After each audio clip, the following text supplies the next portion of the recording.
Chipped ham and football. That's what Pittsburgh does. What's up, everybody? Welcome back to another episode of the show. As always, presented by Pella. There's no better place to get new windows and doors installed in your home than Pella. They can help you save on energy costs year round. Schedule a free in home consultation with your local Pella windows and doors to find the right product for your home and budget.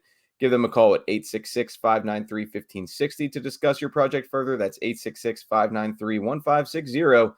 To get started planning on your new windows and doors installation with Pella Windows and Doors of Pittsburgh. As always, I'm Brian Batko, one of our Steelers beat writers, recording this Monday afternoon, fresh off of Art Rooney II, Steelers team president's State of the Union address. So I'm going to be joined by somebody else who's in the room for that. That would be ESPN.com's Brooke Pryor, who's also been covering the Steelers for quite a while. Let's bring Brooke in right now. Brooke, how you doing?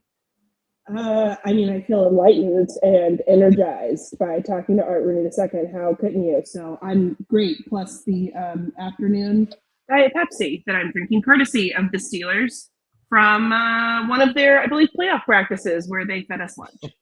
Well, there you go.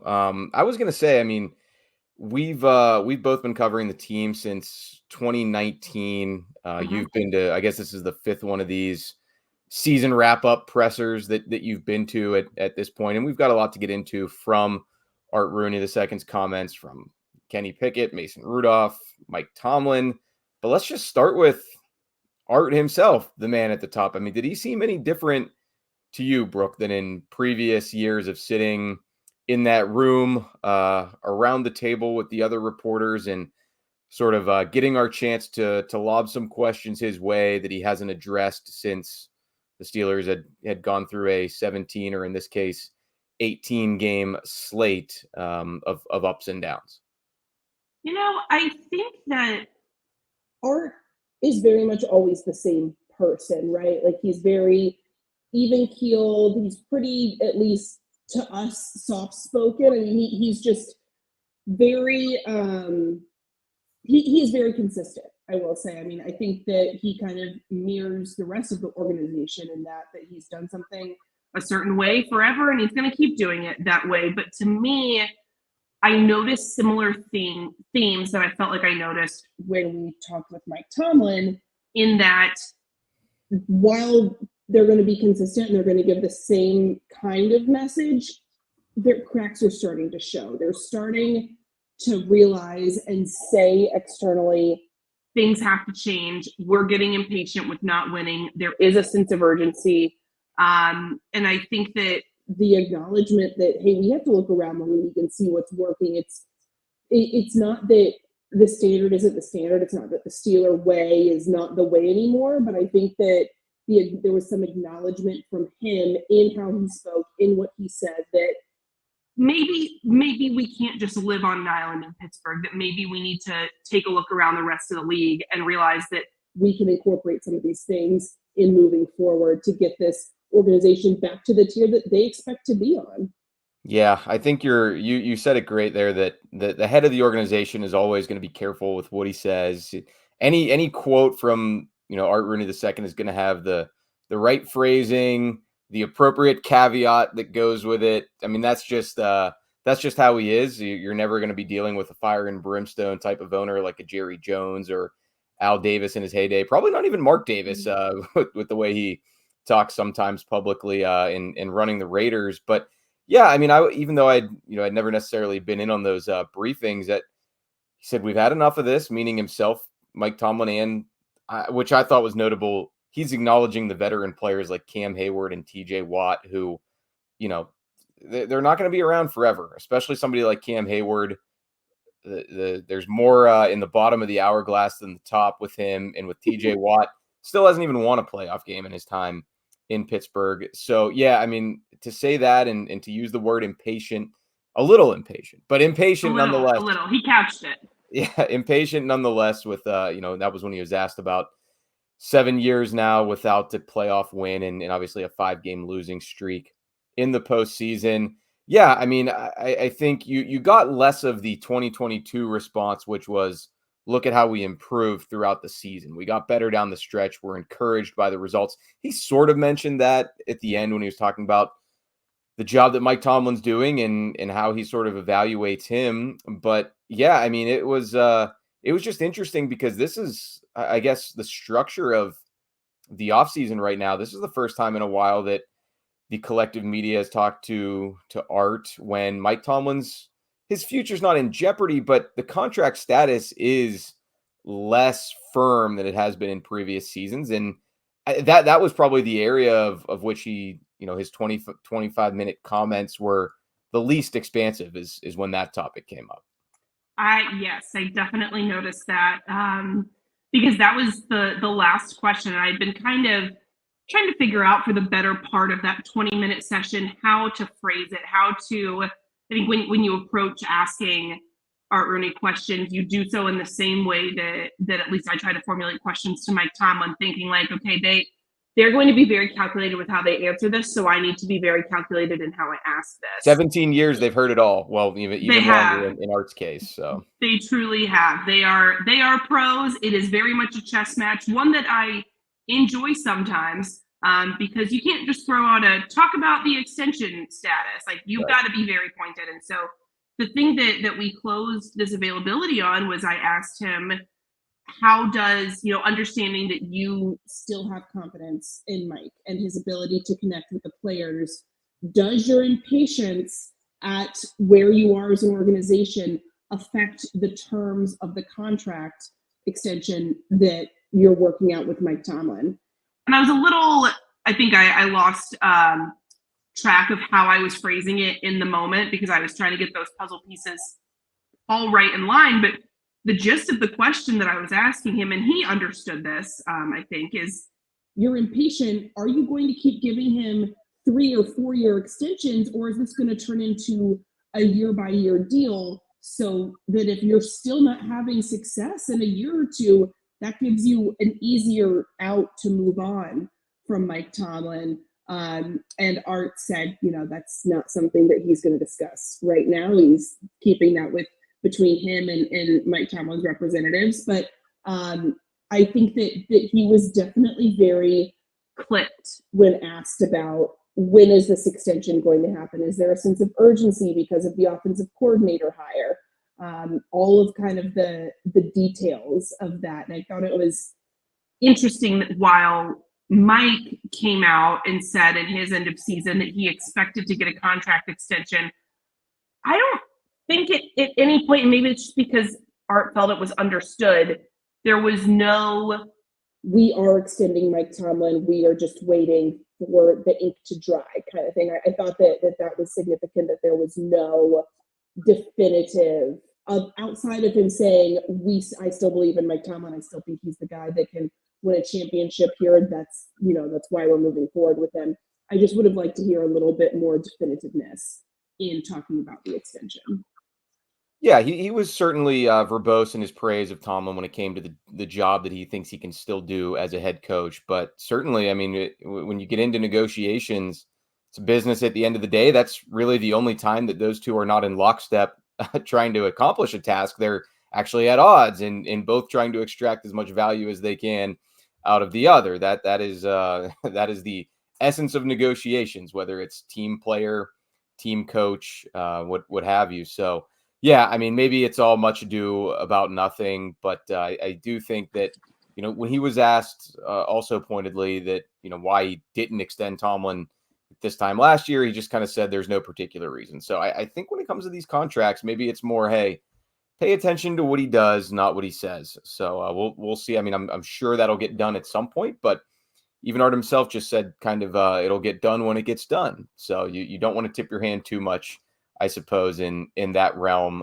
Brooke, before we move into the quarterbacks, anything stick out to you otherwise in terms of the Tomlin-Rooney dynamic or potentially offensive coordinator? Although I suppose we can touch on that search when we get into the Kenny Pickett, Mason Rudolph segment of the show.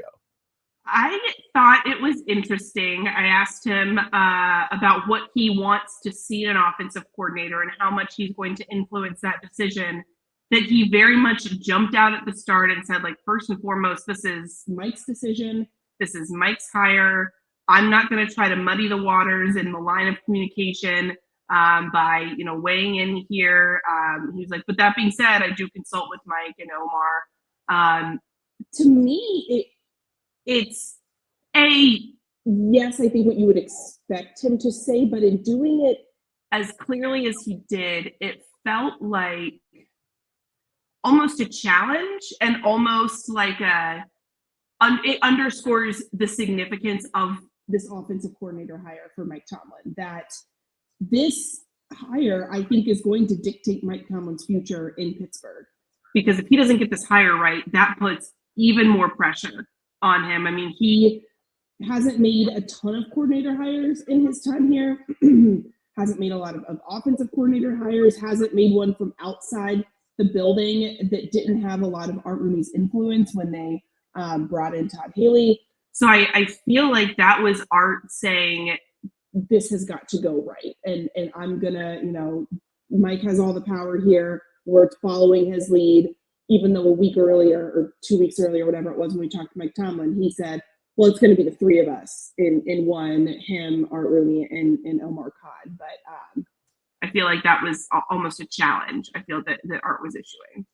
And the Steelers, they're always going to present the united front, right? They're not nearly as in agreement as they always will claim to be on the outside, but that's probably a function of a well-run and stable organization for the most part. But yeah, I mean, it's short of asking the man if Mike Tomlin effectively has a lifetime contract here.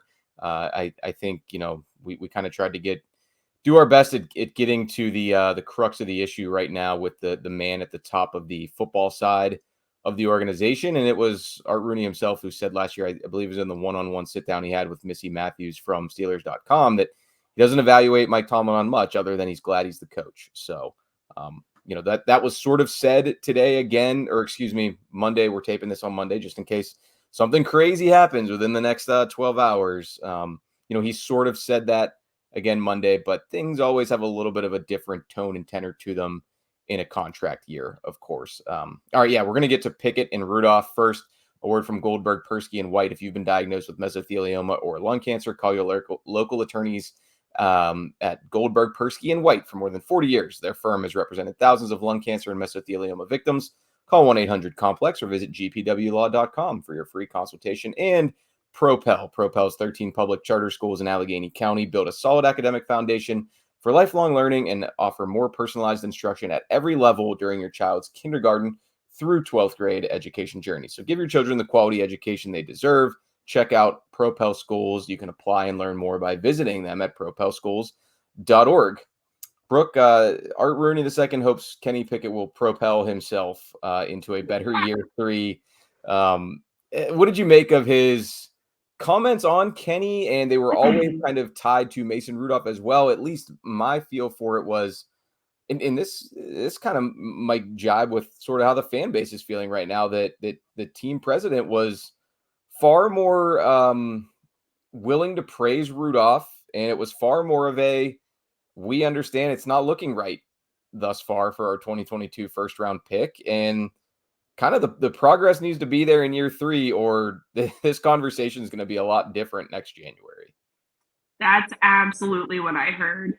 The thing that I keep coming back to with Kenny Pickett is that when you talk to anyone in the organization, whether it's front office, coaches, players, anybody, and you say, like, what is it about Kenny Pickett that you really like, or what is Kenny Pickett good at? It's always the intangibles. And that's what Art said today. Like, we know he's tough. We know that he's got like the mental fortitude for it. We know that like he has like the DNA and the makeup to be a quarterback. But when I hear him also saying, well, he's got to learn how to read defenses better, and there's some things on the field, and we saw Mason Rudolph show what this offense can be with quality quarterback play. It's like, oh, yikes, that's concerning. I do think there is something to the idea that it is difficult to draft a quarterback, and you do kind of have to pick your poison, whether you're drafting in terms of tangible on-field talent, things that you see, measurables, and the intangibles. And the Steelers have said, we think that we can develop a guy that has the intangibles. If he comes to us and he has the right DNA and he has the right mindset and he can be a leader and he can be tough, then we can mold him into being our quarterback. so far that hasn't happened. I think that if you are going to draft someone like that, almost like you want to create a player and he's going to come with like a 100 on the mental skills. I don't play Madden, and that's going to be very apparent in this comparison. 99. But yeah, if he has a 99 in mental, but like Awareness. a 60, yes, and everything else, like you need to hire better coordinators, better position coaches, strength. Like, I don't know if it's a sports psychologist. I don't know, but there needs to be more support for that quarterback if you're going to take somebody that is more raw talent wise. But that's also a concern because of the age that he is. Like when Art Rooney says, well, we saw him take a step forward every year at Pitt, so we think he can do that also in the NFL. What if he took all the steps that he could possibly take in college football? What tells you that he can keep developing? That was one of the questions about him going into that draft and why he wasn't, a consensus sort of top 20 guy. The Steelers, he fell to them at 20 and they went with it. But yeah, I mean, I think it's interesting to me that he did not try to spin it as Kenny's fine. We'll get a new coordinator in here and everything will click. He didn't try to, pour water on our heads and say that it's raining. So it very did much come across as somebody who thinks the quarterback still has a ways to go. And, I guess you could read that one of two ways, as is every conversation about Kenny Pickett, right? There's always the two factions that just get further entrenched in one side or the other. You're going to have the Kenny Pickett haters who say, yeah, Art's done with him. He's on a short leash in 2024, and Mason might even start. And then you're going to have the very pro Kenny people who are saying, look, the team president still believes in him, guys. He's not writing him off like all of you. So at the very least, I mean, those are, I think, his most fascinating comments overall, because he did peel back the curtain on the big investment that the team made at the most significant position. And Brooke, I mean, in previous years, he always sort of has something on his agenda that he wants to highlight for what they're going to try to do that offseason. In previous years, it's, I think, been running the football. I think last year, too, he mentioned stopping the run.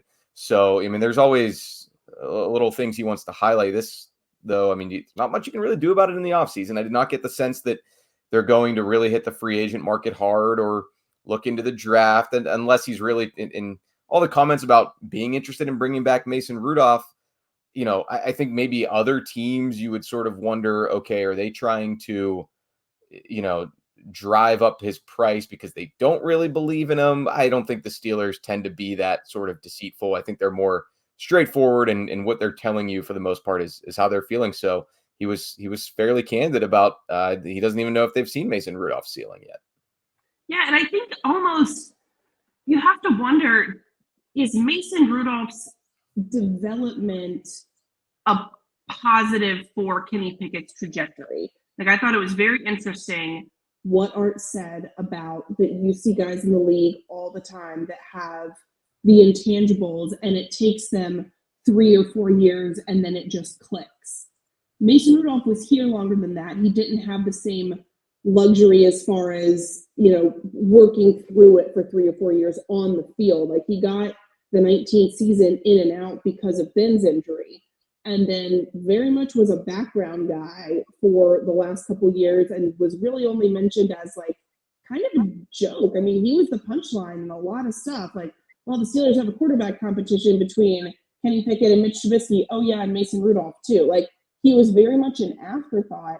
And I think that the Steelers, in seeing the way that Mason evolved and progressed, could look at that and say, okay, you know what? Maybe it wasn't the right move to throw Kenny out there his rookie year. Maybe we need to sit him for a little bit, let him develop without the pressure of being a rookie first-round pick, a second-year first-round pick.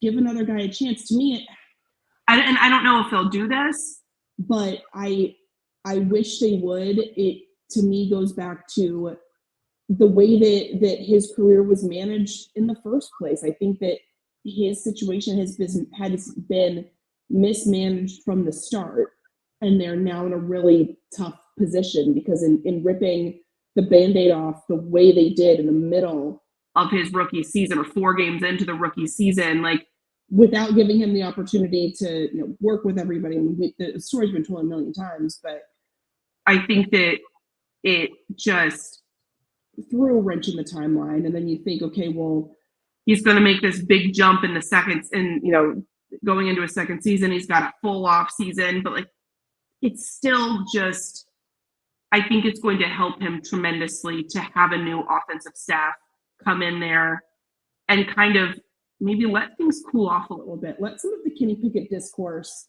settle down the way that in a lot of ways it settled down around Mason, and then it turned into this comeback story. So I think maybe seeing the way that Mason has developed will give the Steelers some more patience for Pickett and his development. Could. I know that a lot of the viewers and the listeners right now don't have nearly as much patience, but that's sort of Art Rooney II's job to have more of an objective look and an even-keeled, balanced view of this whole thing. And yeah, I think you're right. I mean, if I were the lawyer for Kenny Pickett stating his case to not lose his starting quarterback job in 2024 and beyond, I'd say, yeah, I mean, didn't really get much of a shot to be the QB1 his rookie year. And, not just because of Mitch Trubisky's presence, but not a ton of reps either early on in the team development process, as Mike Tomlin always says. I guess you'd say, yeah, threw me in on the road at Buffalo for my first start, arguably the best defense and toughest place to play, with a couple other very difficult games there. And then I'd just gesture wildly at Matt Canada and say, what the heck were we doing offensively for most of my 2.5 seasons? Then you pulled him out of there, midway through my second season, and then I got hurt. So, I mean, there are things that you can sort of point to. I don't know that I don't think Art Rooney's making any excuses for his third-year quarterback, but he left the door open, and I think tried to walk that line between, we still believe in him, but we know he needs to be better. That's what I always laugh at, is like, you don't think that the team president and the GM and everybody in the front office who's sitting up there in section whatever 400 something where we are at Acrisure Stadium, they're seeing the same things that you guys are at home. I promise you that. They just don't react to it the same way that you all do. Exactly. They have eyes, and they have been around this game for a long time. And I mean, they always make the right decisions. They're not infallible as decision makers and how they approach it, but it's not like they are blind. They don't see Kenny Pickett throwing 30 touchdown passes to 10 interceptions where you're seeing the real stats. That's just not how it works. Exactly. I'm so interested, and I almost asked Art about it, but we only have 20 minutes and there's only so many things we can ask about. But I kind of wanted to know where Mitch Trubisky fits into all this and how they evaluate the decision to bring him in free agency. How does that affect their decisions going forward in bringing in free agent quarterbacks? Because when they brought him in, like, this is an organization that doesn't often do that. He wasn't cheap. I think he was the highest paid backup this year. He was up there. Yeah. Although there were some of the other names that float around every season, but he was up there for sure. Right. So where does this leave him? Do they have to wait and see if Mason will re-sign? And then do you cut Trubisky? What kind of contract do you give Mason? The quarterback room is so fascinating going into this offseason. Yeah, I think he might have said all he needed to say about Mitch Trubisky by not mentioning Mitch Trubisky's name at all in that 20-20. Granted, to be fair, we didn't ask about him, like you said, but I think the writing's probably on the wall for Mitch. And yeah, it just remains to be seen if they maybe try to fill out that depth chart with somebody in the draft. And I mean, who would have thought we'd be saying this? But come March, the primary domino in all Steelers offseason machinations might be Mason Rudolph. So truly the strangest timeline that we're living in here, Brooke. We are in the upside down. That is as best as I can describe it. But I'm here for it. I'm always going to root for an underdog storyline. It's made things more fun.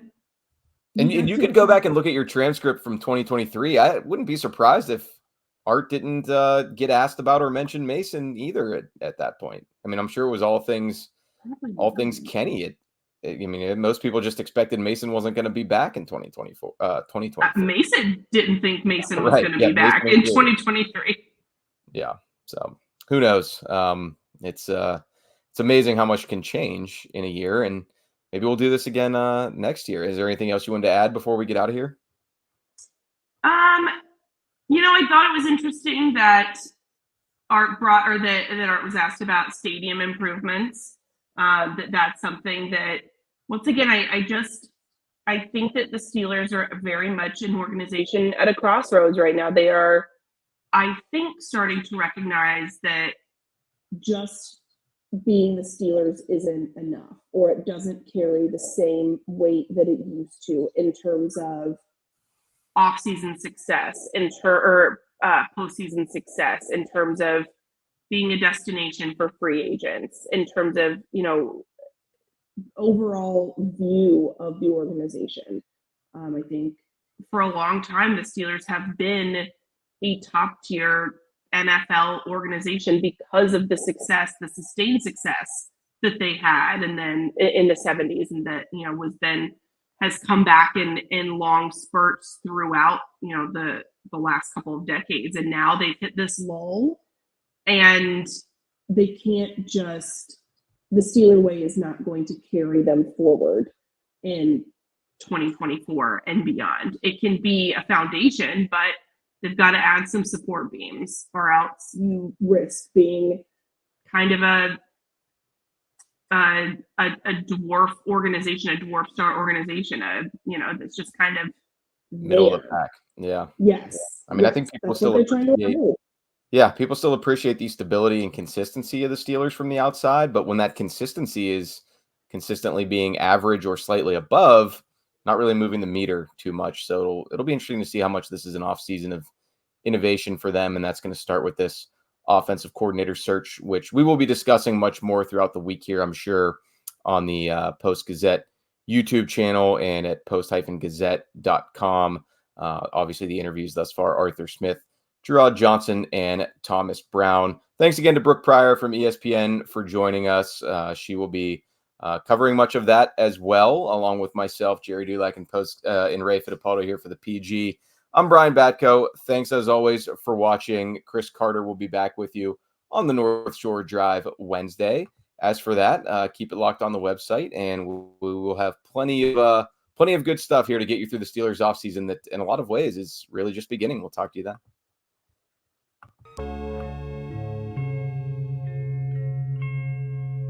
Thank you for checking out this content from Post-Gazette Sports. If you watch this video on YouTube, please like the video and subscribe to our channel. For all of the sports coverage the Post-Gazette has to offer, visit post-gazette.com.